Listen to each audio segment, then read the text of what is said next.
Welcome to my YouTube channel. इसमें हम class 8 प्रश्नावली 7.2 को बहुत ही बेसिक रूप से करेंगे। तो क्वेश्चन नंबर 1 है जो, तो इससे पहले चैनल को सब्सक्राइब कर लीजिए ताकि ऐसे ही क्लास 8 से रिलेटेड वीडियो आप तक पहुंचते रहे। इन क्लास 8 ही नहीं, अदर क्लास के बेसिकली जो नॉलेज है हम आपको देते रहेंगे। तो आई होप कि आपने चैनल को सब्सक्राइब कर लिया होगा। तो चलिए हम स्टार्ट करते हैं इस क्वेश्चन को। तो जो क्वेश्चन है हमारे लिए, क्वेश्चन बोल रहा है कि सेल के दौरान एक दुकान सभी वस्तुओं के अंकित मूल्य पर 10% बट्टा देती, यानी किसी दुकान पर क्या लगा हुआ है, सेल, तो वह हमें बट्टा दे रही कितना, 10%। रुपए 1450 अंकित मूल्य वाला एक जीन्स का जो अंकित मूल्य है 1450 और 2 कमीज है जिनमें से प्रत्येक का अंकित मतलब 2 कमीज जो है प्रत्येक मतलब एक का जो रुपए है 850 है। पहले हम एक का निकालेंगे तो एक का कितना है, 850 दिया है। फिर 2 का निकालेंगे तो 850 में इसका क्या कर देंगे, गुणा, तो निकल आएगा। तो इन सबको खरीदने के लिए मतलब जब ग्राहक ने बट्टा पर और अंकित मूल्य पर 2 शर्ट मतलब 2 कमीज और एक जीन्स खरीदा, तो उस ग्राहक के लिए कितना भुगतान करना पड़ा, भुगतान यानी कितने पैसे देने पड़े। तो इसमें हम स्टार्ट करते हैं कि पहले हम क्या लिखेंगे, यहाँ अंकित मूल्य बराबर, और जो ये अंकित मूल्य है ये अंकित मूल्य किसका है, जीन्स का, तो कितना दिया है 1450। तो अब हम इसको निकालेंगे, तो इसका हम क्या निकालेंगे, बट्टा में हम निकालेंगे 1450 का कितना प्रतिशत, 10। तो यहाँ हम लिख देंगे 1450 का अर्थ हमने पहले ही बताया है, गुणा यहाँ 10/100। इससे हम इसको काट देंगे, इससे भी हम इसको काट देंगे, तो हमारे पास क्या बचा, 145 मतलब 1450 से हमने काटा तो 10/100 कट गए, 0 से 0, तो क्या बचा हमारे पास 145। इतना तो क्लियर। अब जीन्स के लिए किया गया भुगतान, यहाँ हम लिख लेंगे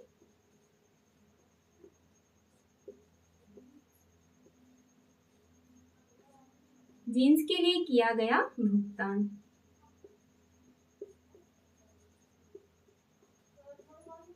तो जीन्स के लिए भुगतान किया मतलब कितने रुपए दिए उसने, 1450।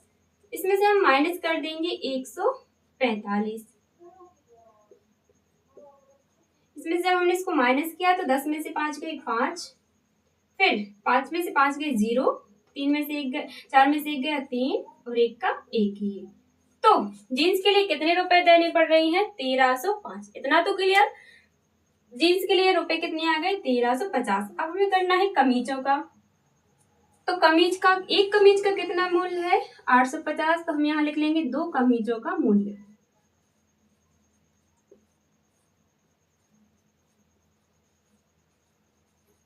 एक का कितना था, 850, तो हम यहाँ लिख लेंगे 850 गुणित गए 2 का निकालना है, यहाँ हम लिख देंगे 2। तो 2 शून्य 0, 2 पंचे 10, हासिल 1, 2 अट्टे 16 और 1 17। तो जो 2 कमीजों का मूल्य निकला हुआ है कितना निकल आया, 1700 रुपए। अब जो 1700 रुपए निकल के आया, अब इसका भी हम प्रतिशत निकालेंगे।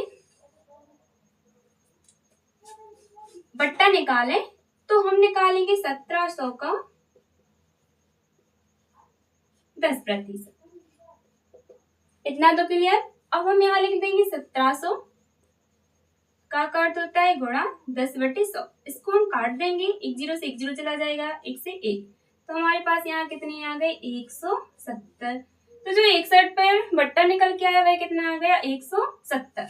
यहाँ हमने जीन्स पर निकाला था 145 और हमने कमीज पर निकाला बट्टा, तो कितना आ गया, 170। इतना तो क्लियर। ये हमारा निकल आया बट्टा। अब जो बट्टा निकल के आया उसमें हम कमीजों के लिए जोड़ देंगे भुगतान की में। तो यहाँ हमने लिख देंगे 1700 माइनस, इसको हम माइनस कर देंगे 170। इसको हम घटा दें, 0 में से 0 जाएगा 0 और 10 में 7 जाएंगे 3, यहाँ 7 में से 2 जाएंगे 5 और 1 का 1 ही। तो हमारे पास जो भुगतान निकल के आया वह कितना आ गया, 1530। अब इस वाले में से हम इसको क्या कर देंगे, घटा देंगे, इसको हम इसमें प्लस कर देंगे। मतलब जो जीन्स के लिए भुगतान निकला था वह है और जो कमीजों का भुगतान निकला था वह है। इन दोनों को हम क्या कर देंगे, ऐड मतलब जोड़ देंगे। तो हमारे पास ग्राहक के लिए जितना भी भुगतान करना पड़ेगा वह निकल के आ जाएगा। तो यहाँ हम कर देंगे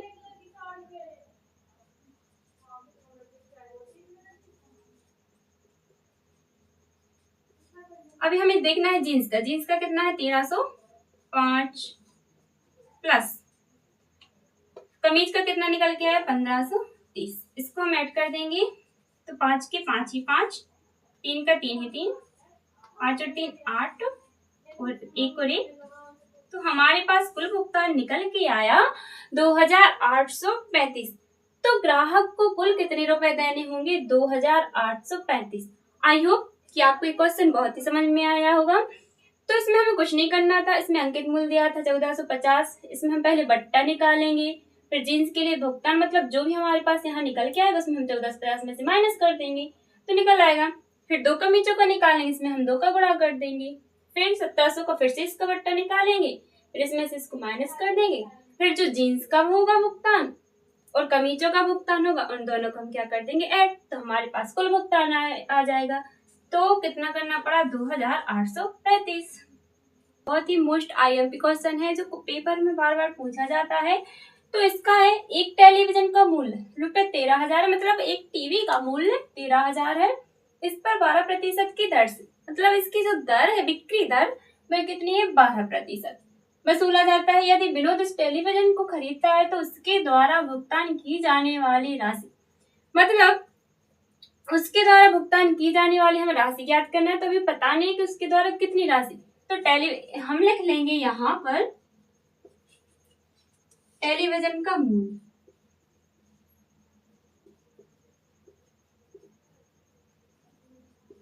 जो टेलीविजन का मूल्य वह कितना दिया है 13,000 रुपए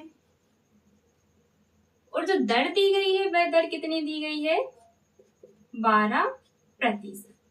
तो अब हम इसके निकालेंगे बिक्री कर कि बिक्री कर इस पर कितना लगा।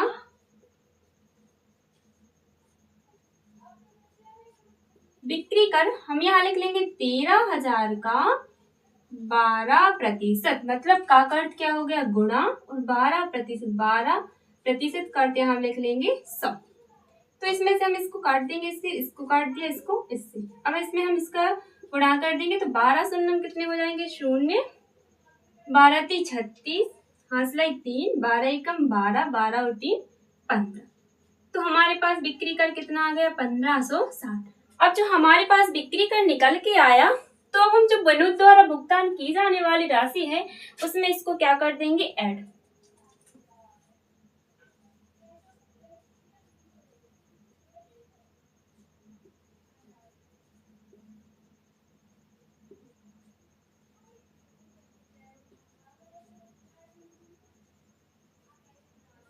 अब भुगतान की जाने वाली राशि तो विनोद द्वारा कितनी भुगतान राशि की गई 13,000। विद बिक्री करके हमें पता करना है कि कुल कितनी की गई। तो 13,000 में हम कितने ऐड कर देंगे 1560 रुपए। तो 0 का 0 0, 6, 5 की 5 ही 5, 3 और 1 4 और 1 का 1 ही। तो जो विनोद द्वारा भुगतान की गई राशि है वह हमारे पास कितने आ गए 14,560 रुपए। तो ये हो गया हमारा आंसर। तो हम यहाँ लिख देंगे कि विनोद द्वारा भुगतान की जाने वाली राशि कितनी निकल के आई 14,560। बहुत ही इजी सा सवाल था। इसमें पहले हम लिख लेंगे मूल्य फिर लिख लेंगे दर फिर हम बिक्री कर निकालेंगे। तो 13,000 का 12%, इससे इसको काट देंगे तो निकल के आएगा 1560। अब विनोद द्वारा भुगतान किया 13,000 में हम जो भी हमारी बिक्री कर निकल के आया तो उसको हम ऐड कर देंगे। तो विनोद द्वारा भुगतान की जाने वाली कुल राशि निकल के आएगी 14,560। आई होप कि आपको ये क्वेश्चन बहुत ही अच्छी से समझ में आया होगा और आई होप कि आपने चैनल को सब्सक्राइब जरूर कर लिया होगा। तो चलिए मिलते हैं नेक्स्ट वीडियो में।